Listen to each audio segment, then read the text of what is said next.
Welcome to Grant Writing Made Clear. The truth is, the grant writing process isn't always clear, but with the right guidance, proven actionable strategies, and expert insights, the process becomes easier, simpler, and yes, clearer. I am Dr. Trenette, your host of Grant Writing Made Clear, and a former nonprofit president turned distinguished professor and behavioral scientist with 2 decades of grant writing experience. I remember what it was like to be a busy nonprofit leader with little time but big financial sustainability concerns. Over the years, I have transformed my skills from securing $1,000 foundation grants to winning multi-million-dollar federal grants. I created this podcast in response to the grant writing coaching requests I've received from nonprofit leaders, entrepreneurs, and professors over the years. Join me each week as I reveal insider strategies and share key lessons that turn wishful thinking into winning applications. Pull up a seat and get ready to be inspired, empowered, and transformed. Whether you're a beginner or a pro looking to sharpen your skills and create a life you love, you're in the right place, my friend. Let's get started. Hello, and welcome back to Grant Writing Made Clear. I am your host, Dr. Trenette, and today we're talking about something universal: stress management. Whether you're a nonprofit leader, professor, doc student, entrepreneur, or just navigating life's challenges, these strategies are for you. Here's what I've learned. Stress does not discriminate. It doesn't care if you're writing grant applications, preparing for exams, or just juggling multiple life responsibilities. But what matters is how we prevent stress and how we manage stress. So we're talking today about something that's been on my heart for a while, and that is how to manage stress. In an upcoming episode, we will discuss ways of preventing stress, which has also been on my heart for a while. But for today, we're talking about managing stress. So let's dive into 10 powerful stress-busting strategies. Are you ready? Okay, let's dive in. Number 1, exercise. Your mental health lifeline. Physical activity is like a miracle drug for stress. Here's why. It increases endorphin production, it improves mood, and reduces mild anxiety symptoms. So, a pro tip that I want to offer today for exercise is to start small. Start with 20 minutes per day or less than that if you need to. You can walk, go swimming, dancing. Just do something you enjoy and something that you will stick to. So the key really is consistency, not intensity. So you don't have to start day one and go from sitting on the couch most of the time to working out very, very, very hard for 2 hours, right? So we want to start small and we want to build our way up. I talked to a physical therapist once who said he always recommends we start small. And that small might be, again, 20 minutes today. Maybe it means taking tomorrow off and then resuming the next day and doing 20 minutes. But we want to start small and gradually build up. So maybe starting with light walking. Walking is a really good exercise. So maybe that means starting with light walking. Maybe it's joining a casual sports league at your local county recreation department. Make movement fun. Don't make it punishment. Make it fun. So maybe for some of you that means dancing, taking a tap class or jazz class, whatever it is, make movement fun. Make it something you will continue to do. Tip 2 is yoga, meditation, mindfulness, or breath work. All those things help with calming your control center. So I know that yoga, meditation, mindfulness, and breath work sounds like buzzwords, but they are not. For many people, they are survival skills. And the benefits are that we get to reduce stress, We can focus on our breathing and we can improve our mental clarity. What I love about breathing exercises, and I do them with my children, is that we can do them any place. So we have done breath work in the car, we have done breath work at home. So really it's an opportunity for you to do it wherever you are, and you can do it with your children. Many times my kids and I, we will do it after dinner. And so one belly breathing technique is to breathe in slowly through your nose, push your belly out, exhale slowly through your mouth, and repeat this a few times. And so, if you have time, when we had Carrie Pat on a few weeks ago, we talked about the importance of creating time. No, you may think you don't have it, but it's there. So, creating time to do some self care work. So, I want to encourage you to find time to do self care work, whatever that is. In terms of yoga, meditation, mindfulness, and breath work, there are multiple online tutorials that will allow you to be able to practice this work anywhere. You can do it before work, you can do it after dinner, you can do it during a lunch break. And the good thing is, there is no special equipment that is needed. So you can do it anywhere, pretty much anytime. And I do want to say this because I know some people have tried to do meditation and they say their mind wanders. I am not a meditation expert, but it's my understanding that your mind wandering is part of the process, and that is okay. And people just want to encourage you to gently bring your mind back. But there is absolutely no judgment if your mind wanders. So don't think that you failed the test if your mind wanders, okay? Like that's part of the process. People know that. So give it a try if you haven't. And if you did try it and didn't like it, maybe try it again, recognizing that again, your mind wandering is part of the process and no one is judging you. Tip number 3 is a spiritual connection, finding peace through prayer and reflection. Now, this for me is helpful. Me personally, prayer helps me through many, many stressful periods. And so, if you are a person of faith, I want to encourage you to use your spiritual practices as a stress relief. It can provide a sense of peace and perspective. It creates space for surrendering anxieties, right? Bringing those anxieties and surrendering them. It also offers emotional and mental resets. It can connect you to something larger than your immediate stressors. So you can really engage in prayer. What I love about it, again, anytime, no special equipment needed. You can do it while driving. We do it all the time in various places. And so what I also like about prayer is it helps you to practice gratitude. And if you don't pray that way, like for me, I pray with gratitude integrated into my prayer. But if you don't pray that way, I would encourage you to incorporate gratitude as part of your spiritual practices. You could combine your spiritual practices with your meditation. You could incorporate it into your quiet time, into your journaling. There are so many ways that you can integrate it into other activities that are also found to be helpful with stress relief. And really the benefits again is that are that it reduces feelings of isolation, provides emotional grounding, helps reframe challenges, supports mental and emotional resilience. So spirituality and the spiritual connection is one way of helping to relieve stress. Number 4, journaling. Think of journaling as a therapy session with yourself. Try to journal every day if you want to choose that as one of your self-care activities. You can write about your daily experiences, so what your day was like that morning or what you want your day to be like.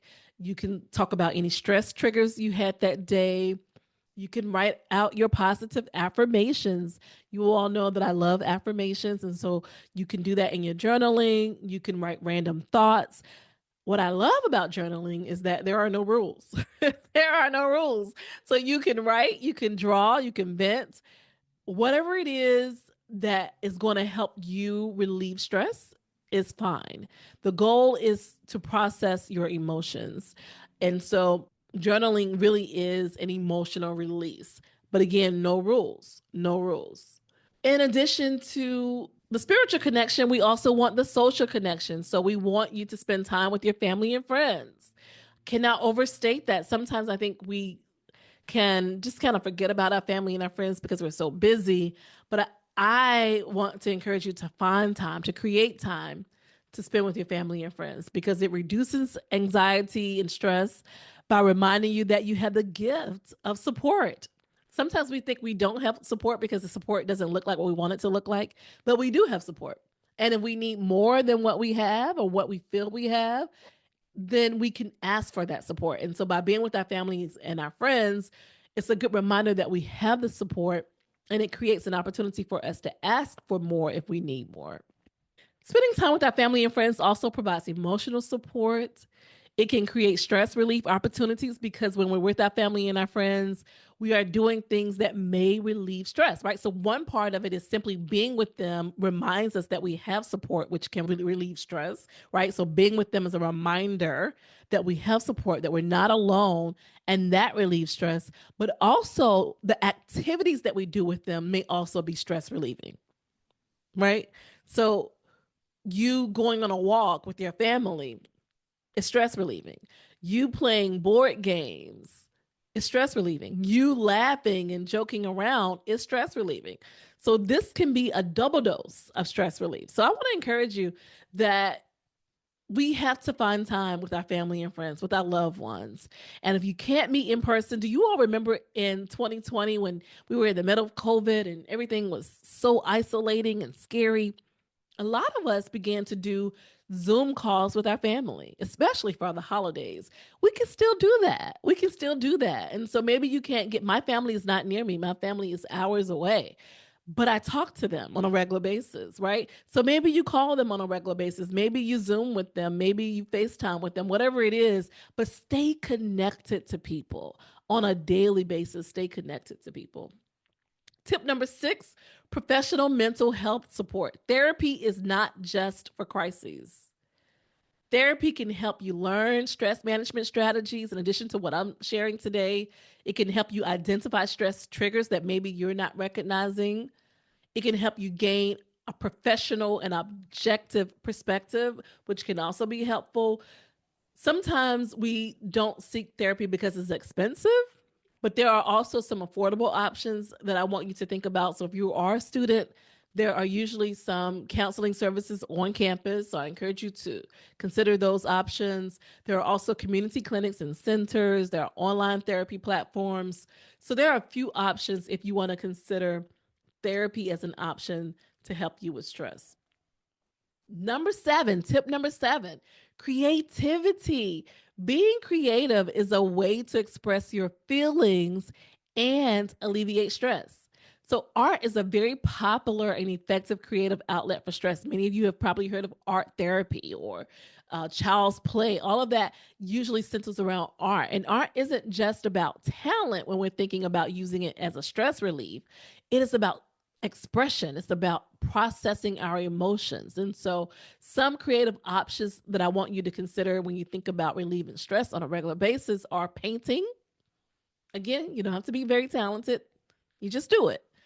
So, painting, drawing, knitting, sewing, writing for those of us who love to write, jewelry making, cooking or baking. I'm a baker. Any creative outlet that you can think of can be a stress relief. And the goal for our activities is really emotional release, because when we can allow those emotions to leave us, then we can have more space for joy. Tip number 8, change your scenery. Changing your scenery can help you stop focusing on stressful things. So sometimes, honestly, for me, sometimes grant writing can be stressful and I'm in my office and I'm working and it's so stressful. I'll take a break and I'll just switch and go to a different room, right? It's like just going to a different room in the house sometimes can be help relieve some of my stress. And sometimes I go for a walk. Sometimes I'll get out. So sometimes the walk is in the house. Sometimes the walk is outside so I can get some sunlight and some fresh air. So yeah, I want to encourage you to change your scenery. For me, one of my favorite things to do, people who know me well know this, is I love to vacation. I love to go to blue space, the ocean. So when I'm really stressed, and even when I'm not, as we think about ways of preventing stress, which we'll talk about soon, preventing stress, I like to get away for a couple days. Like just the weekend helps me to release negative emotions and create more space for joy. For me, as soon as I walk into, literally, as soon as I pull into a town that is a vacation town, I'm feeling better. As soon as I walk into my hotel room, I'm feeling better. So change your scenery however you can, whatever that means for you. Tip number 9, comfort media. Sometimes distraction is healing.